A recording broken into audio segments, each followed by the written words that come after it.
ನಮಸ್ತೆ watch Kannada serial ಚಾನಲ್ಗೆ ಸ್ವಾಗತ. ಮೊದಲು ನಮ್ಮ ಚಾನಲ್ನ ಸಬ್ಸ್ಕ್ರೈಬ್ ಮಾಡ್ಕೊಳ್ಳಿ, ನಂತರ ವಿಡಿಯೋನ ಪೂರ್ತಿಯಾಗಿ ನೋಡಿ.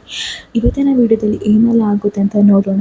ಇನ್ನು ಪ್ರಾರಂಭದಲ್ಲಿ ವಿವೇಕ್ ಅಂತೂ ತುಂಬ ಸಿಟ್ನಲ್ಲಿ ನಿಂತ್ಕೊಂಡಿರ್ತಾನೆ. ಇನ್ನು ಅವನ ರೂಮಿಗೆ ಗೌರಿ ಬರ್ತಾಳೆ. ಗೌರಿ ಬಂದು ಹೇಳ್ತಾಳೆ, ರೀ ಥ್ಯಾಂಕ್ ಯು ರೀ ಅಂತ ಹೇಳ್ತಾಳೆ. ಆಗ ವಿವೇಕ್ ಹೇಳ್ತಾನೆ, ನಿಂಗೇನು ಬೇರೆ ಕೆಲಸ ಅಲ್ವಾ, ನಾಚಿಕೆ ಕೂಡ ಆಗಲ್ವಾ ಅಂತ ಕೇಳ್ತಾನೆ. ಆವಾಗ ಗೌರಿ ಹೇಳ್ತಾಳೆ, ಹಾಗಲ್ಲ ರೀ, ಸುಮ್ಮನೆ ನಿಮ್ಗೆ ತಮಾಷೆ ಮಾಡಿದೆ, ಆದರೆ ಥ್ಯಾಂಕ್ ಯು ರೀ. ನೀವು ಬೇರೆ ಒಂದು ಹುಡುಗಿ ನಿಮಗೆ ಕಾಲ್ ಮಾಡಿ ಲವ್ ಯು ಅಂತ ಹೇಳಿದರು, ನನ್ನ ಮದುವೆ ಆಗಿದೆ ಅಂತ ಹೇಳಿದ್ರಲ್ಲ, ನನಗಂತೂ ತುಂಬ ಖುಷಿ ಆಯ್ತು ರೀ ಅಂತ ಹೇಳ್ತಾಳೆ. ಆಗ ವಿವೇಕ್ ಹೇಳ್ತಾನೆ, ಆಯಿತು ಸಾಕು ಸಾಕು ನಿನ್ನ ತರಲೆ ಆಟಗಳು, ಇನ್ನು ಮುಂದೆ ನಿನ್ನ ನಾನು ಹೀಗೆಲ್ಲ ಯಾಮಾರ್ಸೋಕ್ಕಾಗಲ್ಲ, ನಾನು ಈ ನಂಬರ್ ಸೇವ್ ಮಾಡಿದ್ದೇನೆ ಫೋನಲ್ಲಿ ಅಂತ ಹೇಳ್ತಾನೆ.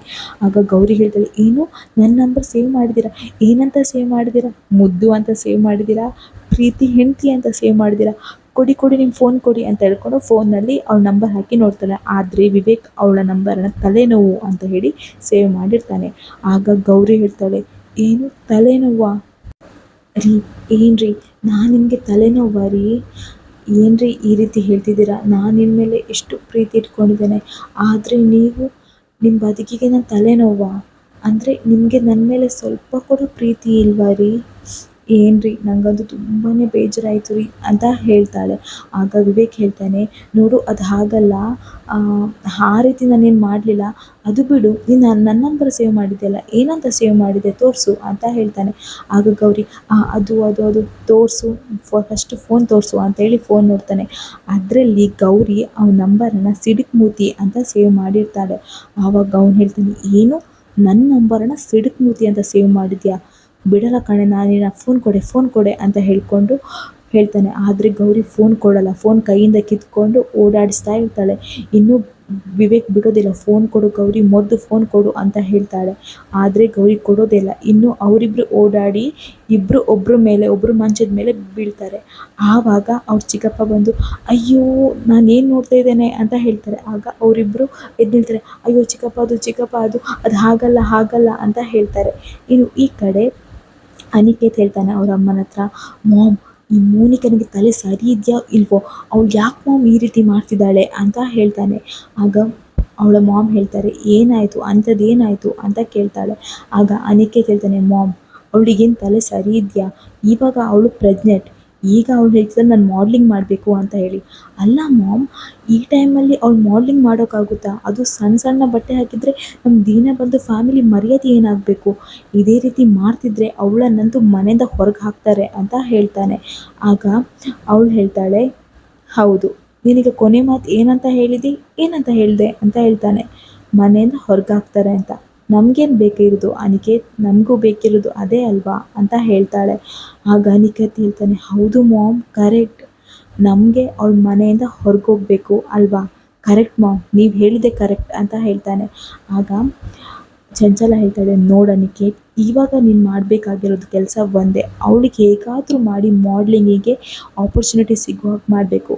ಆದರೆ ನೀನು ಅವಳಿಗೆ ಆಪರ್ಚುನಿಟಿ ಸಿಗುವಾಗ ಮಾಡಬೇಕು, ಅವಳು ಮಾಡ್ಲಿಂಗ್ ಮಾಡಬೇಕು ಅಷ್ಟೇ ಅಲ್ಲ, ಆದರೆ ಇದೆಲ್ಲ ನೀನು ಸಹಾಯ ಮಾಡಿದ್ದು, ನಿನ್ನಿಂದಲೇ ಅವಳಿಗೆ ಆಪರ್ಚುನಿಟಿ ಸಿಕ್ಕಿದ್ದು, ನೀನು ಸಪೋರ್ಟ್ ಮಾಡ್ತಿದ್ಯಾ ಅವಳಿಗೆ ಅನ್ನೋದನ್ನು ಯಾರಿಗೂ ಗೊತ್ತಾಗ್ಬೋದು, ಮೊದಲು ನೀನು ಅವಳ ಹತ್ರ ಹೇಳು, ಈ ವಿಚಾರನ ಯಾರಿಗೂ ಹೇಳಬೇಡ ಅಂತ ಹೇಳು ಅಂತ ಹೇಳ್ತಾಳೆ. ಹಾಗೆ ನನಗೂ ಈ ವಿಚಾರ ಗೊತ್ತಿಲ್ಲ ಅನ್ನೋದನ್ನು ನೀನು ಅವಳಿಗೆ ಹೇಳಬೇಕು ಅಂತ ಹೇಳ್ತಾಳೆ. ಆಗ ಅನಿಕೇತ್ ಕೇಳ್ತಾಳೆ, ಮಾಮ್ ನಿಮಗೆ ವಿಚಾರ ಗೊತ್ತಿಲ್ಲ ಅಂತ ಹೇಳಿ ನಾನು ಯಾಕೆ ಹೇಳಬೇಕು ಅವ್ರ ಹತ್ರ ಅಂತ ಕೇಳ್ತಾಳೆ.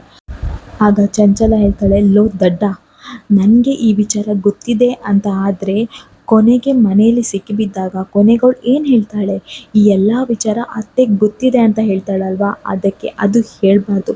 ಮನೇಲಿ ಸಿಕ್ಕಿಬಿದ್ದಾಗ ಅವಳನ್ನು ಮನೆಯಿಂದ ಹೊರಗಾಕೋದ್ರಲ್ಲಿ ಮೊದಲೇ ಅವಳು ನಾನೇ ಆಗಿರಬೇಕು, ಆವಾಗ ಮಾತ್ರ ನನಗೆ ಮನೆಯಿಂದ ಹೊರಗಾಕೋ ಅವಕಾಶ ಸಿಗ್ತದೆ.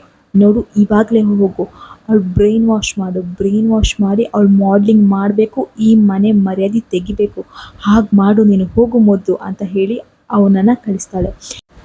ಅವನು ಮೋನಿಕನ ಹತ್ರ ಮಾತಾಡಲಿಕ್ಕೆ ಹೋಗ್ತಾನೆ. ಮೋನಿಕಾ ಇಲ್ಲಿ ಕೇಳು ಸ್ವಲ್ಪ ಅಂತ ಹೇಳ್ತಾನೆ. ಆಗ ಮೋನಿಕಾ ಹೇಳ್ತಾಳೆ, ಮಾತಾಡಬೇಡ ನಿಕೇತ್, ನೀನು ನನಗೆ ಯಾವುದೇ ಸಪೋರ್ಟ್ ಮಾಡಲ್ಲ ಅಲ್ವಾ, ಹಾಗಿರುವಾಗ ನನ್ನ ಹತ್ರ ನೀನು ಯಾಕೆ ಮಾತಾಡ್ತಿದ್ಯಾ ಅಂತ ಕೇಳ್ತಾಳೆ. ಆಗ ಅನಿಕೇತ್ ಹೇಳ್ತಾನೆ, ಆಯಿತು ಮೋನಿಕಾ, ನೀನು ಹೇಳಿದ್ದು ಕರೆಕ್ಟ್. ನಿನಗೆ ನಾನು ಸಪೋರ್ಟ್ ಮಾಡ್ತೇನೆ. ಹೌದು, ನೀನು ಯಾರು? ನೀನು ಬಾರ್ನ್ ಸ್ಟಾರ್ ಮೋನಿಕಾ. ನೀನು ಬ್ಯೂಟಿ.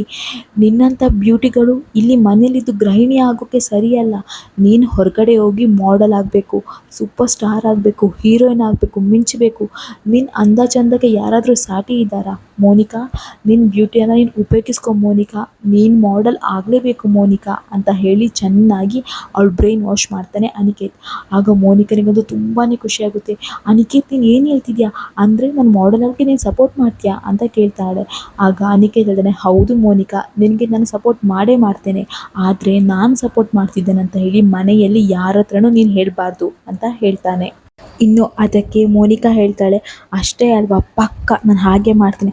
ನಾನಂತೂ ಯಾರಿಗೂ ಹೇಳಲ್ಲ. ನಾನು ಯಾಕೆ ಹೇಳಬೇಕು? ಎಲ್ಲರೂ ಅಂದ್ಕೊಳ್ತಾರೆ ನನ್ನ ಟ್ಯಾಲೆಂಟಿಂದನೇ ನನಗೆ ಮಾಡ್ಲಿಂಗ್ ಸಿಕ್ತು ಅಂತ ಹೇಳಿ ತುಂಬಾ ಖುಷಿ ಪಡ್ಕೊಂಡು ಕನ್ನಡಿ ಮುಂದೆ ಹೋಗಿ ಅವಳು ಮಾಡ್ಲಿಂಗ್ ರಿಹರ್ಸಲ್ ಎಲ್ಲ ಮಾಡ್ತಾ ಇರ್ತಾಳೆ. ಕನ್ನಡಿ ಮುಂದೆ ಅವಳನ್ನವಳು ನೋಡಿಕೊಂಡು ಅವಳನ್ನವಳೇ ಖುಷಿ ಪಡ್ಕೊಳ್ತಾ ಇರ್ತಾಳೆ. ಇನ್ನು ಅನಿಕೇತ್ ಅಂದ್ಕೊಳ್ತಾ ಇರ್ತಾನೆ, ಯಪ್ಪ, ಎಷ್ಟು ದೊಡ್ಡ ಪೆದ್ದಿನೇ ನೀನು, ಇಷ್ಟು ದಡ್ಡಿಯಾ?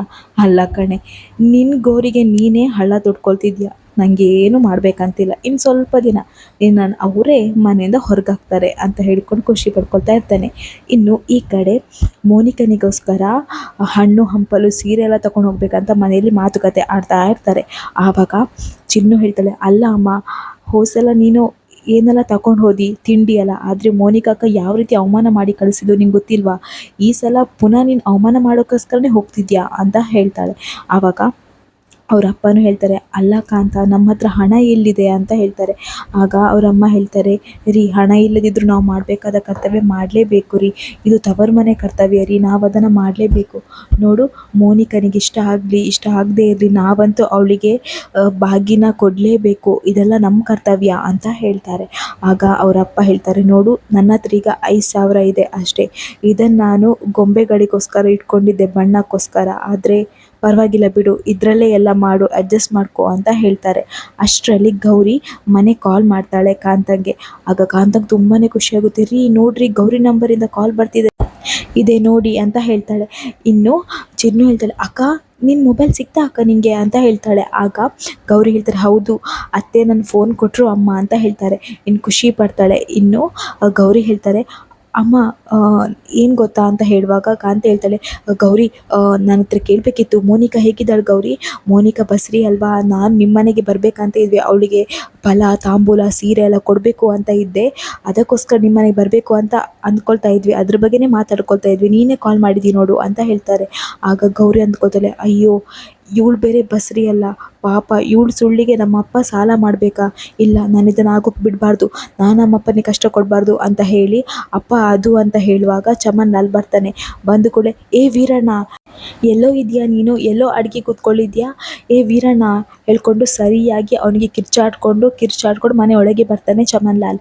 ಇನ್ನು ಗೌರಿಗೆ ಅದು ಕೇಳಿಸುತ್ತೆ. ಗೌರಿ ಹೇಳ್ತಾಳೆ, ಅಮ್ಮ, ಯಾರಮ್ಮ ಅದು ಅಪ್ಪನಿಗೆ ಏಕವಚನದಲ್ಲಿ ಮಾತಾಡ್ತಿರೋದು, ಯಾರಮ್ಮ ಅಂತ ಕೇಳ್ತಾಳೆ. ಆಗ ಕಾಂತಲಕ್ಷ್ಮಿ ಗಡಿಬಿಡಿಯಲ್ಲಿ ಕಾಲ್ ಕಟ್ಟೆ ಮಾಡಿರೋದಿಲ್ಲ, ಕಾಲ್ ಹಾಗೆ ಇರ್ತದೆ, ಗೌರಿ ಮಾತಾಡಿದ್ದೆಲ್ಲ ಕೇಳಿಸ್ಕೊಳ್ತಾ ಇರ್ತಾಳೆ. ಇನ್ನು ಚಮನ್ ಲಾಲ್ ಹೇಳ್ತಾನೆ, ಅಲ್ಲ, ನಿಮ್ಗೆ ಏನಾದರೂ ನಾಚಿಕೆ ಮಾನ ಮರ್ಯಾದೆ ಏನೂ ಇಲ್ವಾ? ಇಲ್ಲಿ ಹೀಗೆ ನಿಂತಿದ್ದೀರಲ್ಲ, ನನ್ನ ದುಡ್ಡೇ ಇಲ್ಲಿ ಅಂತ ಕೇಳ್ತಾರೆ. ಆಗ ಚಿನ್ನು ಹೇಳ್ತಾಳೆ, ಏಯ್, ಯಾರೋ ನೀನು, ನಮ್ಮನೆಗೆ ಬಂದು ನಮಗೆ ಈ ರೀತಿ ಬೈತಿದ್ದೆ, ನಿಂಗೆ ಎಷ್ಟು ಧೈರ್ಯ ಅಂತ ಕೇಳ್ತಾಳೆ.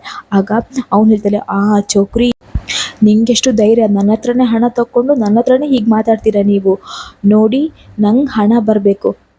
ಈ ಕಾಂತಲಕ್ಷ್ಮಿ ಅಮ್ಮ ಈ ಮನೆ ಅಡ ಇಟ್ಟು 25 ಲಕ್ಷ ಸಾಲ ತಗೊಂಡ್ಲು, 2 ಮಕ್ಕಳು ಮದುವೆಗೆ, 2 ಹೆಣ್ಮಕ್ಳು ಮದುವೆನೇ ಆಯಿತು. ಆದರೆ ನನ್ನ ದುಡ್ಡೆಲ್ಲಿ? ನನ್ನ ದುಡ್ಡು ಇನ್ನೂ ಬಂದಿಲ್ಲ, ಅಸಲು ಇಲ್ಲ, ಬಡ್ಡಿ ಇಲ್ಲ, ಏನಿಲ್ಲ. ಏ ವೀರಣ್ಣ, ನಿಂಗೆ ನಾಚಿಕೆ ಆಗಲ್ವಾ? ನಂಗೆ ಹಣ ಕೊಡ್ತೆ ಅಂತ ಹೇಳಿ ಈ ರೀತಿ ಮಾಡ್ತಿದ್ಯಲ್ಲ ಅಂತ ಹೇಳ್ಕೊಂಡು ಸರಿಯಾಗಿ ಅವನಿಗೆ ತುಂಬಾ ಬೈತಾರೆ. ಇನ್ನು ಗೌರಿಗಂತೂ ತುಂಬಾ ಶಾಕ್ ಆಗುತ್ತೆ. ಗೌರಿ ಎಲ್ಲರೂ ಕೇಳಿಸ್ಕೊಳ್ತಾ ಇರ್ತಾಳೆ. ಇನ್ನು ಅವ್ನು ಹೇಳ್ತಾರೆ, ನೋಡು, ನನ್ನ ಹಣ ನಂಗೆ ಬರಬೇಕು, ಇಲ್ಲದೇ ಇದ್ರೆ ನಾನು ಏನು ಮಾಡ್ತೇನೆ ಅಂತ ನಂಗೆ ಗೊತ್ತಿಲ್ಲ ಅಂತ ಹೇಳ್ತಾರೆ. ಆಗ ವೀರಣ್ಣ ಹೇಳ್ತಾರೆ, ಸೇಟುಜಿ, ನಾನು ಮೊದಲೇ ನಿಮ್ಮ ಹತ್ರ ಬಂದು ಮಾತಾಡಬೇಕಿತ್ತು, ಸ್ವಲ್ಪ ದಿನ ಸೇಟುಜಿ, ಒಂದು 2 ದಿನ ಟೈಮ್ ಕೊಡಿ, ನಿಮ್ಮ ಹಣ ನಾನು ಕೊಡ್ತೇನೆ ಅಂತ ಹೇಳ್ತಾನೆ. ಆಗ ಅವ್ನು ಹೇಳ್ತಾನೆ, ಏನು 2 ದಿನನಾ? 2 ದಿನ ಕೊಡೋಕ್ಕೆ ಏನು, ನಾನು ನಿಮ್ಮ ನೆಂಟನ? 2 ದಿನ ಇಲ್ಲ, ಏನೂ ಇಲ್ಲ. ಆವತ್ತೇ ನಾನು ಪೊಲೀಸರಿಗೆ ಹೇಳಿದರೆ ಇವತ್ತು ಈ ಮನೆ ಹರಾಜಿಗಿಟ್ಟು ನನ್ನ ದುಡ್ಡು ನನಗೆ ಸಿಕ್ತಿತ್ತು. ನೋಡಿ, ಇನ್ನು ನಾನು ಸುಮ್ಮನೆ ಇರಲ್ಲ ಅಂತ ಹೇಳಿಕೊಂಡು ವೀರಣ್ಣ ಹತ್ರ 5,000 ರೂಪಾಯಿ ಇರುತ್ತೆ, ಅದನ್ನು ಅವ್ನು ತಗೊಳ್ತಾನೆ. ತಗೊಂಡು, ಈ ಹಣ ಕೊಡಿ ನನಗೆ ಅಂತ ಹೇಳ್ತಾನೆ. ಆಗ ವೀರಣ್ಣ ಹೇಳ್ತಾನೆ, ಸೇಟುಜಿ, ಈ ಹಣ ಬೇಡ ಸೇಟುಜಿ, ಸೇಠುಜಿ ಇನ್ನೇನು ಮಳೆಗಾಲ ಬರ್ತಾ ಇದೆ, ಮಳೆ ಬರುವಾಗ ಪೇಂಟ್ ಎಲ್ಲ ಕೊಡಬೇಕು, ಅದಕ್ಕೆ ಕೆಲಸಕ್ಕೋಸ್ಕರ ಇಟ್ಕೊಂಡಿದ್ದು ಸೇಠುಜಿ ಅಂತ ಹೇಳ್ತಾರೆ. ಆಗ ಸೇಠುಜಿ ಹೇಳ್ತಾರೆ, ಏನು ಈ ಹಳೆ ಮನೆನ ಅರಮನೆ ಮಾಡ್ಲಿಕ್ಕೆ ಹೋಗ್ತಿದ್ದೀರಾ? ಏನು ಬೇಡ ನೋಡಿ, ಇದು ಕೊಟ್ಟ ಹಣ ಬಡ್ಡಿಗೂ ಕಮ್ಮಿ ಆಗುತ್ತೆ, ಆದರೂ ಅಡ್ಜಸ್ಟ್ ಮಾಡ್ಕೊಳ್ತೇನೆ, ನನ್ನ ಹಣ ಇನ್ನಂಗೆ ಬರಬೇಕು ಅಂತ ಹೇಳಿ ಅಲ್ಲಿಂದ ಹೋಗ್ತಾನೆ. ಇನ್ನು ಮನೆಯವರೆಲ್ರಿಗೂ ತುಂಬ ಬೇಜಾರಾಗುತ್ತೆ. ಇನ್ನು ಗೌರಿ ಫೋನ್ ಕಟ್ ಮಾಡ್ತಾಳೆ. ಮಾಡಿ ಯೋಚನೆ ಮಾಡ್ತಾ ಇರ್ತಾಳೆ, ಅಲ್ಲ ಎಷ್ಟು ದೊಡ್ಡ ಪಾಪಿ ಅಲ್ವಾ ನಾನು, ನಮ್ಮ ಅಪ್ಪ ಅಮ್ಮ ಇಷ್ಟು ಕಷ್ಟಪಡ್ತಿದ್ದಾರೆ, ಆದರೂ ನನಗೇನು ಗೊತ್ತಿಲ್ಲ, ನಾನು ಯಾಕೆ ಈ ರೀತಿ, ನನಗೆ ಯಾಕೆ ಅರ್ಥ ಆಗಲಿಲ್ಲ, ನಮ್ಮ ಅಪ್ಪ ಅಮ್ಮನ ಕಷ್ಟ ನನಗೆ ಯಾಕೆ ಅರ್ಥ ಆಗಲಿಲ್ಲ. ಅಪ್ಪ ಅಮ್ಮ ಹಾಗೆ ಅಲ್ವಾ, ದೀಪ ಬೆಳಗ್ತಾರೆ, ಆ ದೀಪದ ಅಡಿಯಲ್ಲಿ ಸುಟ್ಟು ಕರ್ಕಲಾಗ್ತಾರೆ, ಆದರೆ ಬೆಳಕು ಮಾತ್ರ ನಮಗೆ ಕೊಡ್ತಾರೆ. ಇಲ್ಲ, ಇದನ್ನೆಲ್ಲ ನಾನು ಸರಿ ಮಾಡಲೇಬೇಕು, ನಮ್ಮ ಅಪ್ಪ ಅಮ್ಮನಿಗೆ ಕಷ್ಟ ಆಗೋಕ್ಕೆ ನಾನು ಬಿಡಲೇಬಾರ್ದು, ನಾನು ಇದನ್ನು ಸರಿ ಮಾಡ್ತೇನೆ ಅಂತ ಹೇಳಿ ಯೋಚನೆ ಮಾಡ್ತಾ ಇರ್ತಾಳೆ. ಇಲ್ಲಿಗೆ ಈ ವಿಡಿಯೋ ಮುಗಿಯುತ್ತೆ. ನಮ್ಮ ವಾಚ್ ಕನ್ನಡ ಸೀರಿಯಲ್ ಚಾನಲ್ನ ಸಬ್ಸ್ಕ್ರೈಬ್ ಮಾಡಿಕೊಳ್ಳಿ ಹಾಗೂ ನಿಮ್ಮ ಬೆಂಬಲ ಸದಾ ನಮ್ಮ ಮೇಲೆ ಹೀಗೆ ಇರಲಿ.